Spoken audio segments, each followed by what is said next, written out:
Assalamualaikum warahmatullahi taala wabarakatuh. Selamat datang kembali di channel Fiksi Cerita Horor.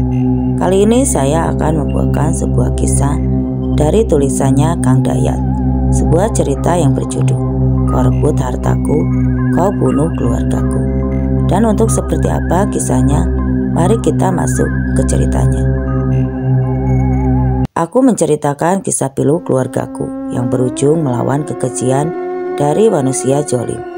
Mohon maaf jika cerita ini terlalu panjang. Inilah selengkapnya. Hidup dalam kemiskinan tentunya bukanlah pilihan. Namun apa mau dikata, jika memang itu semua sudah jadi kehendak Tuhan, manusia hanya berusaha. Hidup miskin sangat akrab dalam kehidupan keluargaku. Demikian pula dengan hinaan, cacian, dan makian. Bahkan selalu dipandang sebelah mata juga sudah menjadi hal yang biasa aku terima. Bukan berarti aku tidak pernah sakit hati, merasa pedih dan sedih. Namun kembali, mungkin ini sudah menjadi bagian dari jalan hidupku. Namun aku tetap semangat. Ketika masih kecil, aku dan saudara-saudaraku harus berjibaku dengan pekerjaan-pekerjaan yang sebenarnya belum saatnya untuk melakukan pekerjaan-pekerjaan berat. Namun semua kami lakukan dengan ikhlas. Berbeda dengan anak-anak lain yang betul-betul menikmati masa kanak-kanaknya. Singkat cerita, hari demi hari, bulan berganti bulan, demikian pula dengan tahun kami lalui dengan penuh suka duka. Namun jika digaris besarkan, tentunya lebih banyak dukanya. Tapi kami tetap bersyukur, sesuai dengan apa yang telah Tuhan berikan. Seiring waktu berjalan, kami anak-anaknya mulai beranjak dewasa. Demikian pula dengan kehidupan kami pun berangsur membaik. Entahlah perekonomian kami yang mulai membaik, atau kami yang sudah terbiasa dengan kondisi seperti itu. Yang terpenting, kami bisa hidup rukun dan damai di dalam keluarga. Ayahku ia berlatar belakang pendidikan lumayan tinggi menurutku. Yaitu lulusan pondok pesantren ternama di Jawa Timur dan melanjutkan studinya di Kairo, Mesir. Sedangkan umiku hanya tamatan SD, namun ayahku memilih untuk menggunakan ilmunya dengan mengajar di madrasah yang dibangun swadaya masyarakat tempat dan untuk hanya orang-orang yang ingin belajar ilmu agama, namun tidak punya biaya. Selain itu, kegiatan ayahku sesekali mengisi undangan ceramah di berbagai daerah di Riau.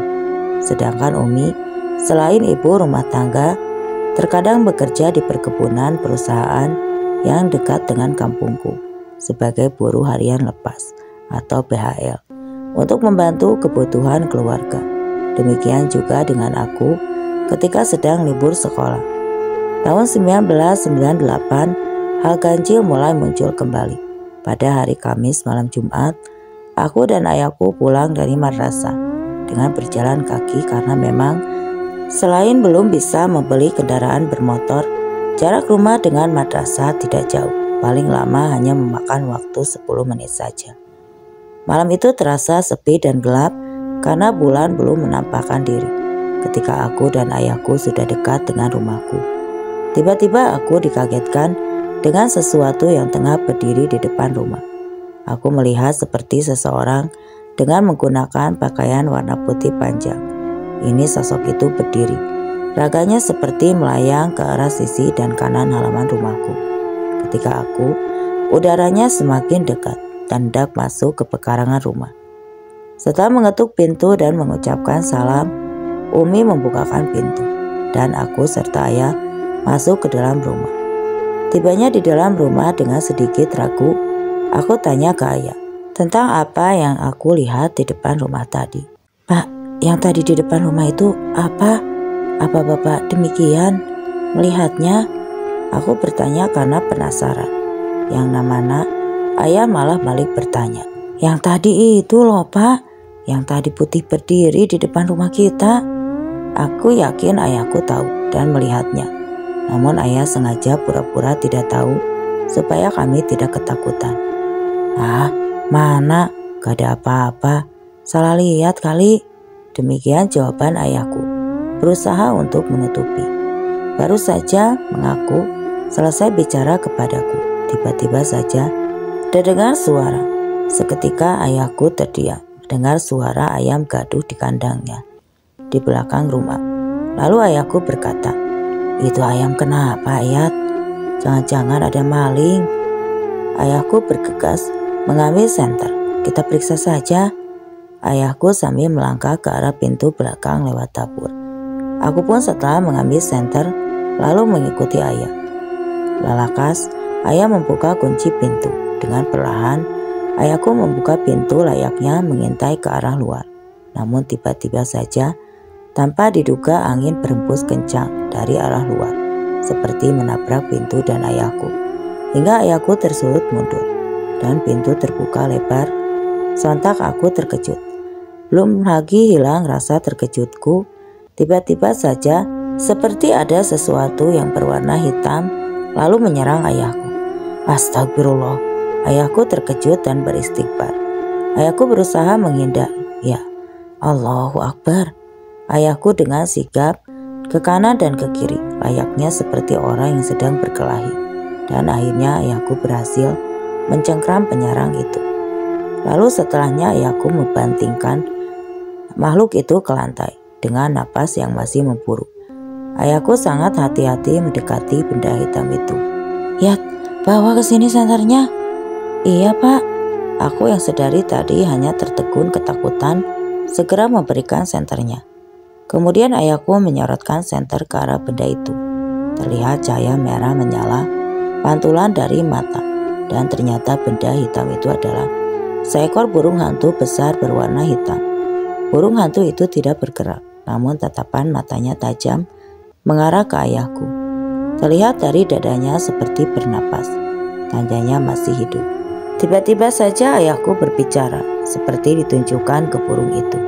"Hei iblis, siapa yang menyuruhmu menyerangku, ha?" Demikian tanya ayahku dengan menatap tajam balik burung hantu itu. Namun tiba-tiba secepat kilat, burung hantu itu bergerak lalu kabur dan membuatku merinding. Karena burung hantu itu kabur dan bersuara layaknya suara manusia tertawa ngakak. Ayahku terus beristighfar sambil memandang ke arah kaburnya burung hantu itu. Lalu ayahku menutup pintu. Terdengar suara gaduh. Umi datang dari depan. "Ada apa, Pak?" tanya Umi dengan raut wajah cemas. Ayahku hanya diam. "Itu Mi, barusan ada burung hantu besar nyerang Bapak." Aku yang menjawab. "Terus mana burungnya?" tanya Umi. "Udah kabur, Mi." Tiba-tiba ayah memanggil. "Ayo Yat, segera kunci pintunya." Aku segera mengunci pintu dan tentunya tidak jadi mengecek ayamnya. Singkat cerita, saat setelah ayah diserang burung hantu aneh lah, aku langsung duduk di ruang keluarga dan minum segelas air putih. Kuperhatikan wajah ayah terlihat pucat serta terlihat masih tegak, seperti memikirkan sesuatu. "Pak, itu leher bagian belakang Bapak kenapa?" Aku terkejut melihat bagian leher belakang Bapak berdarah. Darahnya menetes hingga mengenai kerah baju. Mendengar teriakanku, Bapak langsung mengusap lehernya dan Bapak terlihat mengeritkan muka. Ada rasa sakit di bagian itu. Umi segera melihat leher Bapak. "Astagfirullah, Pak, leher Bapak luka." Dengan terpongok-pongok, Umi segera mengambil handuk kecil dan mangkuk, lalu menuangkan air panas dari termos. Air setelah dicampur sedikit dengan air dingin, lalu Umi segera membersihkan luka kepada leher Bapak. Kulihat luka di leher Bapak seperti sayatan pisau tajam. Luka di leher Bapak memang tidak terlalu dalam, namun lumayan panjang. Setelah dibersihkan, lalu Umi menempelkan Hansaplast terlebih dahulu, lalu memberi obat merah. Malam itu kami sekeluarga tidur bersama di ruang keluarga. Namun baru saja hendak tidur, tiba-tiba saja terdengar suara angin kencang seperti menabrak di luar rumah, seperti angin berhembus layaknya seperti angin badai, hingga hantaman atap rumah seperti hendak menerbangkan semua atap rumah.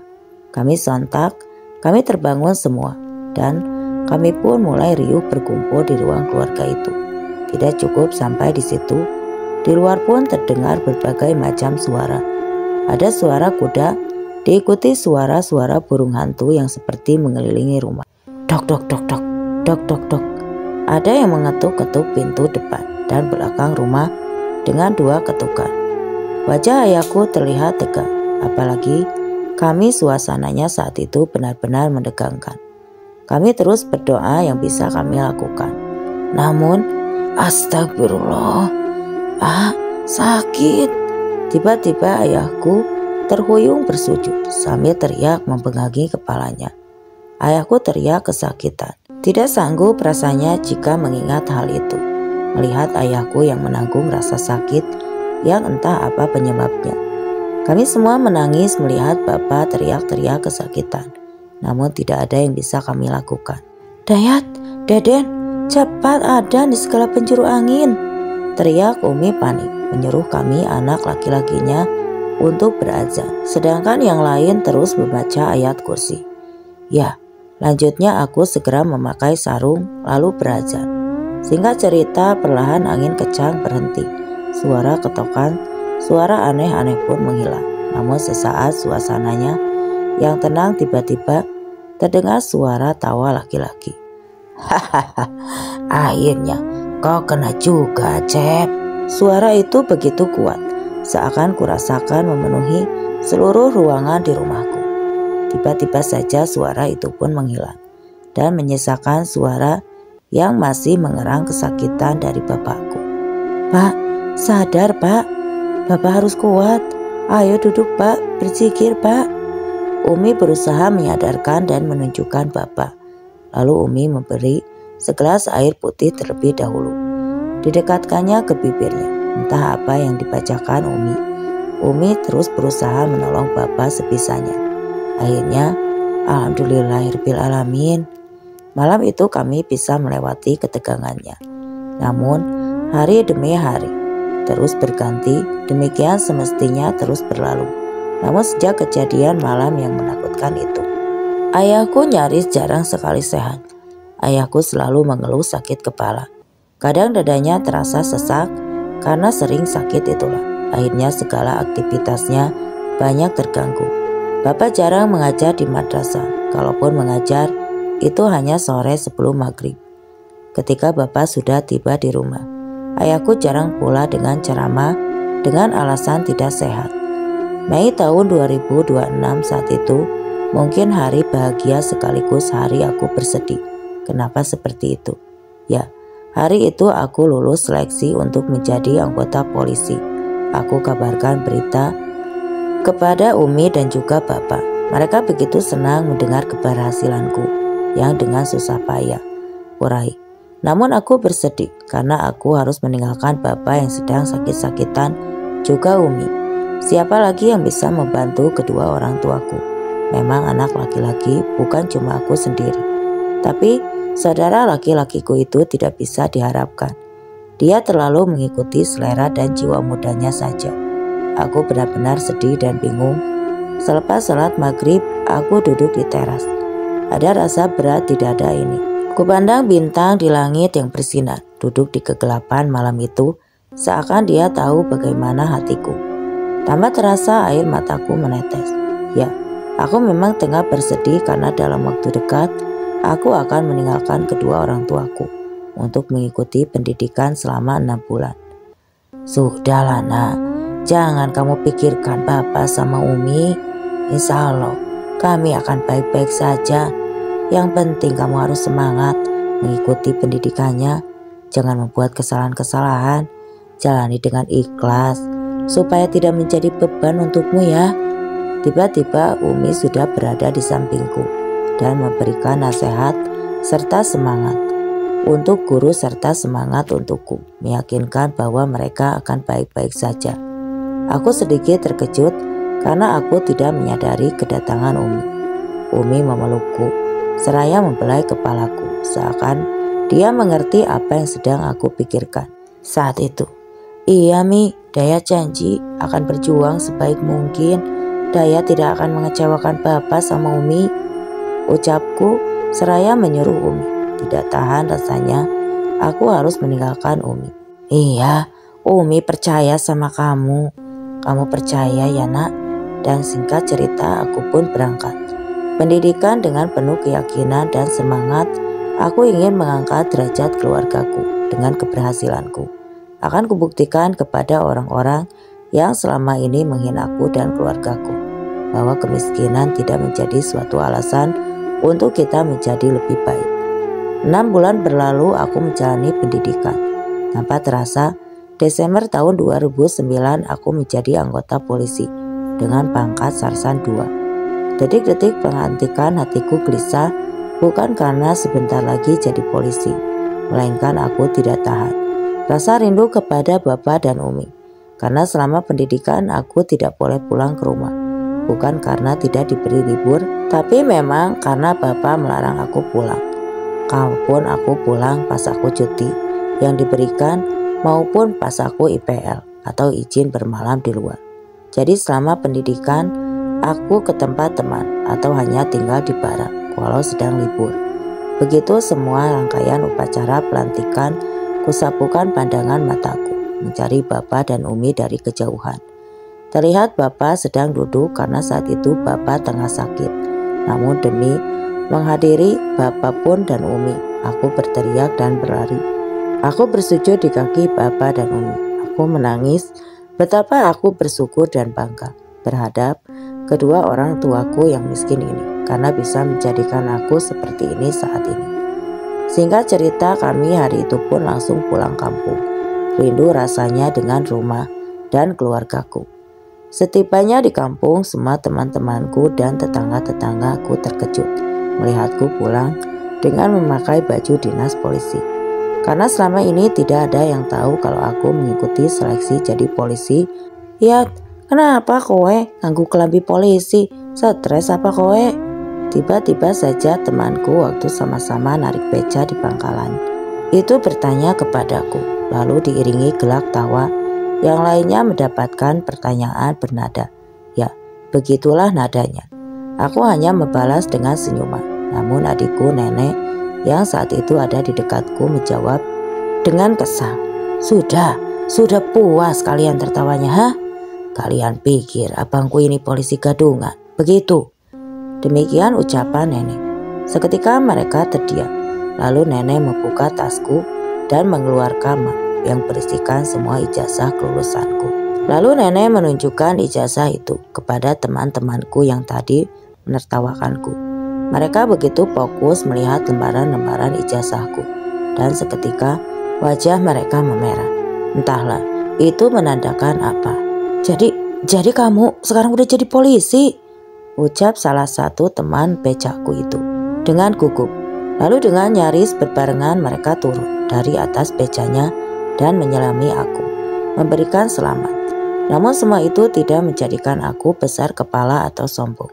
Aku tetap dayat anak kampung dari keluarga miskin.